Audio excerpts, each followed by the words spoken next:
जरा नेक्स्ट यहाँ पर देखते हैं, जैसे कोऑर्डिनेशन नंबर की बात कर रहा है।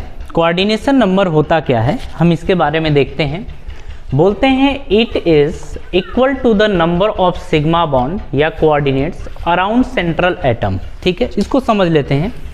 जैसे अगर आपने ये ले लिया इस तरीके से, जस्ट लाइक आपने इस तरीके से लिया है, तो हम यहाँ पर ये बोल रहे हैं कि ये तो आपका सेंट्रल एटम है, ये क्या है, लिगेंड। ये सेंट्रल एटम और ये लिगेंड्स।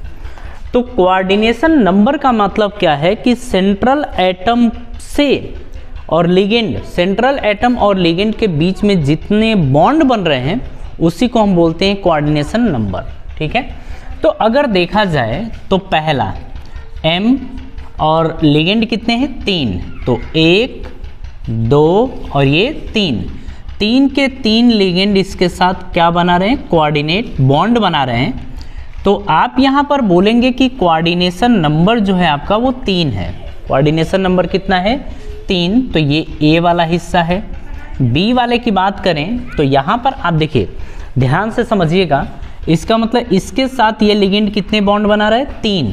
तो अगर 3 सिग्मा बॉन्ड, ऐसे बोलेंगे 3 सिग्मा बॉन्ड अगर बन रहा है तो इसका मतलब कोऑर्डिनेशन नंबर कितना है, 3 है। बात समझ में आ रही है, ये है।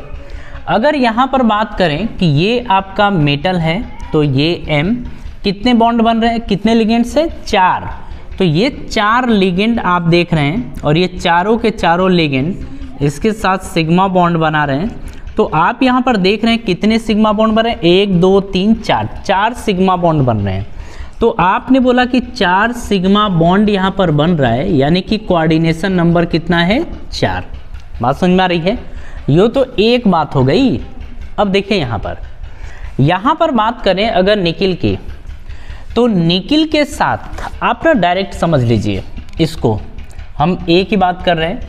आपने देखा निकिल Cl4 -4, इससे अपने को कोई लेना देना नहीं है। आप ये बताओ क्लोरीन कैसा लिगेंड है, तो हम बोलते हैं मोनोडेंटेड है, मोनोडेंटेड लिगेंड है। यानी कि क्लोरीन कितने बॉन्ड बना रहा है, एक क्लोरीन 1 सिग्मा बॉन्ड, यानी कि 1 सिग्मा बॉन्ड बन रहा है। तो कितने क्लोरीन है, 4। तो 4 गुणे 1 मतलब 4 सिग्मा बॉन्ड, यानी कोऑर्डिनेशन नंबर आपका कितना हो गया है, 4। बात समझ में आ रही है, कोऑर्डिनेशन नंबर 4 आपका हो गया है। अगर आगे की बात करें, आपने देखा FeEn का थ्राइस, ये +3 देखा आपने।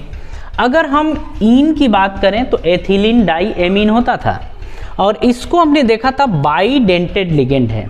तो बाईडेंटेड का मतलब कि एक इन कितने बॉन्ड बनाएगा, 2 सिग्मा बॉन्ड। तो ये 2 सिग्मा बॉन्ड बनाया है एक एथिलीन डाई एमीन। तो कितने हैं, 3। तो गुणे कर देंगे 3, तो बन जाएगा 3 सिग्मा बॉन्ड। 3 सिग्मा बॉन्ड का मतलब ये है कि कोऑर्डिनेशन नंबर 6 सिग्मा बॉन्ड बनेगा, मतलब कोऑर्डिनेशन नंबर कितना हो गया, 6 हो गया है। बात समझ में आ रही है। इसी तरीके से अगर देखा जाए, आपने देखा ये M है, Cl2 है, इसकी बात करें, फिर En का 2 है। आपने बोला कि ये कितने सिग्मा बॉन्ड बनाएगा, 2 सिग्मा बॉन्ड बनाएगा। क्लोरीन मोनोडेंटेड है तो 1 बनाएगा। कितने हैं, 2, तो 1 गुणे 2 प्लस में एथिलीन डाई एमीन कितने बनाता है, 2, तो 2 सिग्मा बॉन्ड ये बनाता है। कितने हैं, 2। कुल मिला के ये देखेंगे 2 + 4 आएगा कितना, 6 सिग्मा बॉन्ड। यानी आप बोलेंगे कि कोऑर्डिनेशन नंबर आपका यहाँ पर क्या है, 6 है। कोऑर्डिनेशन नंबर कितना है, 6। बात पल्ले पड़ रही है, इसको कॉपी करिए। देखिए अब हम बात करेंगे इसके बाद कि ऑक्सीडेशन नंबर कैलकुलेट कैसे करा जाता है। ठीक है, ऑक्सीडेशन नंबर कैसे कैलकुलेट करा जाता है, पहले इसको देख लीजिए। ये भी अपने आप में इंपॉर्टेंट है, ध्यान आप रखेंगे, इसी की हेल्प से हम आगे क्वेश्चंस कर पाएंगे। ठीक है।